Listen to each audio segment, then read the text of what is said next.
Morning, कैसे हैं आप लोग। उम्मीद है कि सब लोग अच्छे होंगे। देखो, आज का जो टॉपिक चलने वाला है, ड्रेनेज सिस्टम। क्या चलेगा? Drainage system.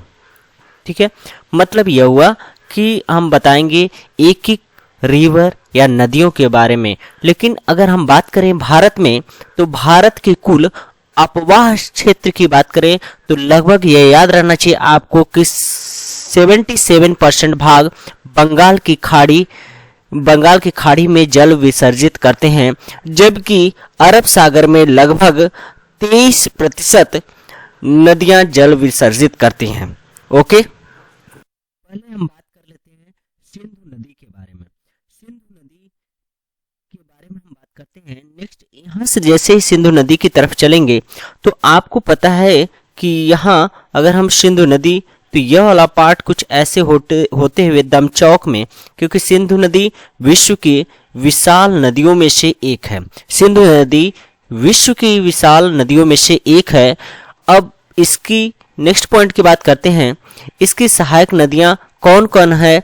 तो चिनाब है, रावी है, व्यास है, सतलज है, जास्कर है, गोमर, श्योक, सिंगार, कुर्रम, काबुल तथा गिलगिट सम्मिलित हैं। अगर हम बात करें इसके क्रम की, तो देखो कि JCRBS। ठीक है, तो यह हो जाएगा क्या? आपका झेलम रिवर। ठीक है, क्या हो जाएगा? झेलम रिवर। और नेक्स्ट हो जाएगा क्या? चिनाब रिवर। और नेक्स्ट हो जाएगा क्या? रावी रिवर। फिर हो जाएगा क्या? व्यास रिवर। फिर हो जाएगा क्या? सतलज रिवर। ये इसकी सहायक नदियां हैं। चीन जो है, तिब्बत के मानसरोवर, ठीक है, अगर हम तिब्बत के मानसरोवर झील के निकट एक है क्या? बोखरचू। ध्यान से समझना, इसको क्या बोलते हैं? बोखरचू या चेमायंग डुंग ग्लेशियर। ठीक है, इसी को अदर नेम भी बोल सकते हो। क्या? चेमायंग। ठीक है, चेमायंग डुंग ग्लेशियर। ओके, तो यहां से निकलती है। यह हिमालय पर्वत को काटकर, मैंने बताया अभी, दमचौक के निकट भारत में क्या करेंगे? प्रवेश करती है। ओके, तो दमचौक के निकट भारत में प्रवेश करेंगी। और यह भारत में प्रवेश करने के साथ यह 2 केंद्र शासित प्रदेश कौन कौन से हैं? जिसका नाम है लेह, और क्या है? 2 जिले की अगर बात करें तो लद्दाख के 2 जिले। ठीक है, यह लद्दाख के 2 जिले क्या? लेह और कारगिल में प्रवाहित होती हैं। इसके पश्चात यह क्या करती हैं? पीओके में चली जाती हैं। इसकी कुल लंबाई की बात करें तो 2880 किलोमीटर है, जबकि भारत में यह 1114 किलोमीटर ही बहती है। अगर देखो यह पूर्ण रूप से भारत में बहती, तो यह ध्यान रखना कि यह गंगा से भी लंबी होती। ठीक है, इसकी लंबाई क्या हो जाता? गंगा से भी लंबी होती। नेक्स्ट, अगर हम देखें तो भारत पाकिस्तान के बीच अगर समझौता की बात करें तो एक ट्रीटी हुआ था 1960 में। ठीक है, 1960 में जब ट्रीटी हुआ तो उसमें यह हुआ कि 80% जो जल होगा वह पाकिस्तान यूज करेगा, जबकि उसमें से 20%, 20 कितने? 20% अगर हम जल की बात करें तो 20% जल भारत यूज करेगा। यहां तक क्लियर हो गया। अगर हम देखो, अभी हम इसको एक एक मैप के थ्रू भी दिखाएंगे। तो हम बात करते हैं अब नेक्स्ट पॉइंट की। अब देखो, सिंधु नदी के, मैंने बताया कि सिंधु नदी के बाईं ओर से कौन सी नदी, क्योंकि देखो प्रश्न बनते हैं तो बाईं तरफ से कौन सी नदियां मिलती हैं और दाईं तरफ से कौन सी नदियां मिलती हैं, इसकी भी बात कर लेंगे। तो सतलज, व्यास, रावी, चिनाब, झेलम, सिंधु यह मुख्य धारा से कर मिठान कोट के पास मिलते हैं। किसकी मुख्य धारा में? सिंधु नदी के। तो ये बाईं तरफ से मिलते हैं। तो ध्यान रखना, यह सब नदियां कहां? बाईं तरफ से मिलेंगे। तो बाईं तरफ से कौन? मैंने बताया, ट्रिक भी बताया अभी आपको, JCRBS। ओके, दाएं तरफ से कौन कौन सी नदियां? तो श्योक नदी आएगा, काबुल नदी आएगा, कुर्रम नदी आ जाएगा, तोची आ जाएगा, गोमल आ जाएगा, गिलगित। यह नदियां आएंगी क्या? आपके दाएं तरफ से मिलने वाली नदियां हैं। ओके, जैसे आगे की तरफ अब हम चलते हैं, झेलम नदी की बात करते हैं। अब देखो झेलम नदी की अगर बात करें तो झेलम नदी यह कहां से निकलती है? पीर पंजाल के पर्वत में स्थित बेरीनाग के समीप शेषनाग झील से निकलकर वूलर झील, किससे? वूलर झील में मिलती है। ठीक है, अब देखो यह शेषनाग झील से निकलकर वूलर झील में मिलती है। पाकिस्तान में एक प्लेस है जिसका नाम है झंग। कौन सा है? झंग के निकट चिनाब नदी से यह जाकर मिल जाती है। इसका मतलब यह हो गया कि यह जो चिनाब नदी में जाकर मिल रही है तो चिनाब की क्या हो गई? यह सहायक नदी हो गई। ओके, इसकी कुल लंबाई की बात करें तो यह 724 किलोमीटर लंबी है। नेक्स्ट चिनाब नदी की बात कर लेते हैं। चिनाब नदी जो है यह सिंधु नदी की विशालतम सहायक नदी है। इस बात को याद रखना, यह सिंधु नदी की विशालतम सहायक नदी है। यह हिमाचल प्रदेश में चंद्रभागा, क्योंकि देखेंगे अभी मैप में मैं दिखाऊंगा, यह दो प्लेस देखो, एक इधर से आएगी चंद्रभागा, चंद्र और भागा दो रिवर आके मिलकर तब जाकर यह आगे की तरफ चलेंगे। ओके, इतना क्लियर हुआ।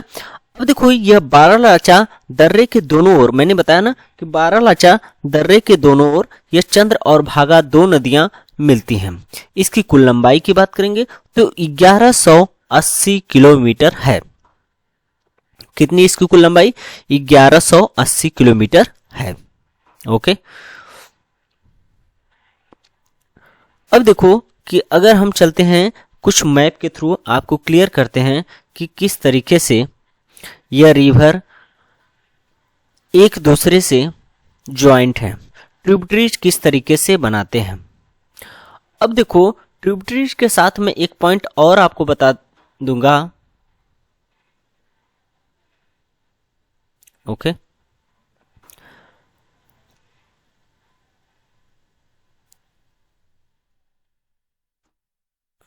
हाँ, अब देखो ना यहाँ से, यह देखो यह कौन सा मानसरोवर लेक है। यहां से समझना यह क्या है? मानसरोवर लेक है। और मानसरोवर लेक से यह हमारा निकला है क्या? ठीक है, इंदस रिवर, जिसको आप सिंधु बोल रहे हो। ठीक है, यह देखो सिंधु, और यही एक प्लेस है जिसका नाम क्या? दमचौक।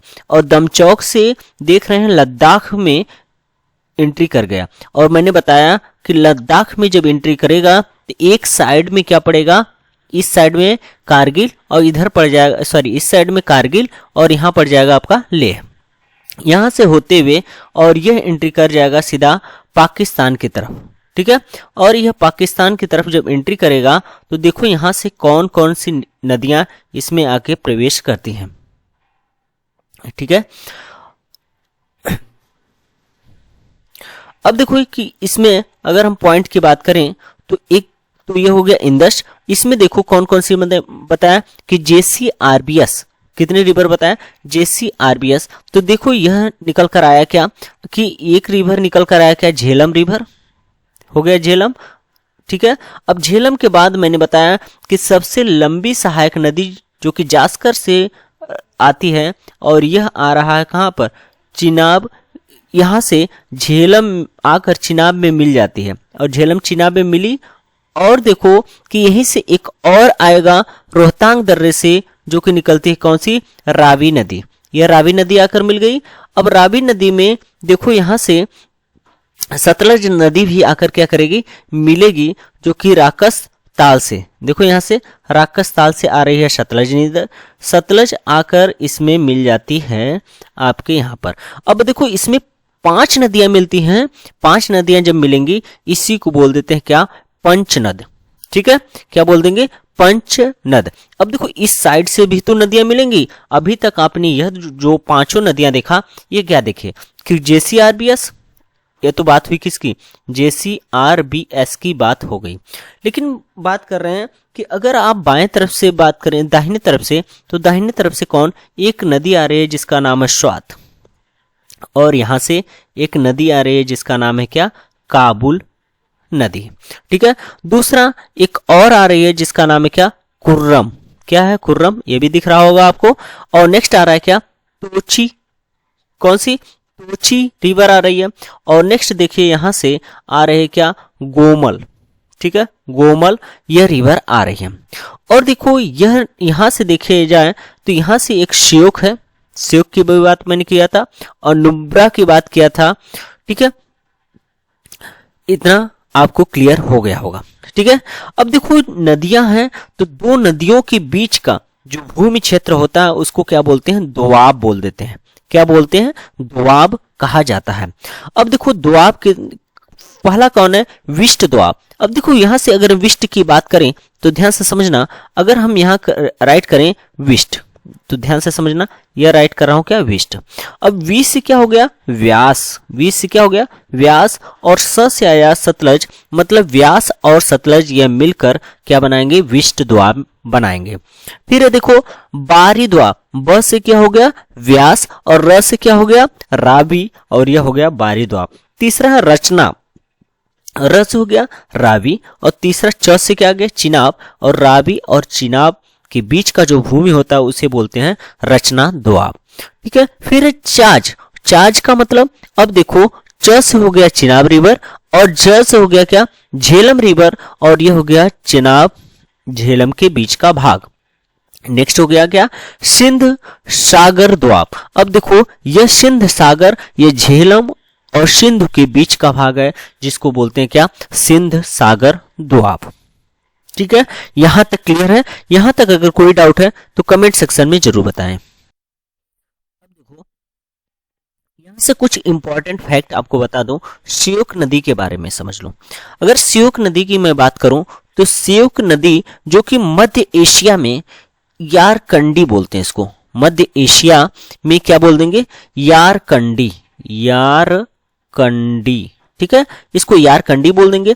अब देखो यह यारकंडी है और यह काराकोरम क्षेत्र में, जैसे ही काराकोरम रीजन में प्रवेश करेगी, इसको काराकोरम रेंज में क्या कहते हैं, रिवर ऑफ डेथ, मृत्यु की नदी। इसको क्या बोल देंगे, रिवर ऑफ डेथ बोल देते हैं। क्या बोल देते हैं, डेथ बोलते हैं, जिसको बोलते हैं क्या, मृत्यु की नदी। ठीक है, मृत्यु की नदी बोल देते हैं। यहां तक क्लियर हुआ, ओके। अब देखो एक एक पॉइंट यहां से तो क्लियर हो गया, यहां तक कोई डाउट नहीं होगा।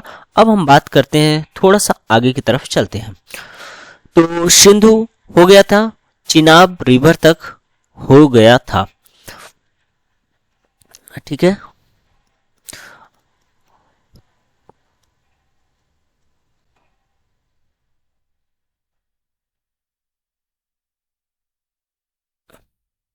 ओके।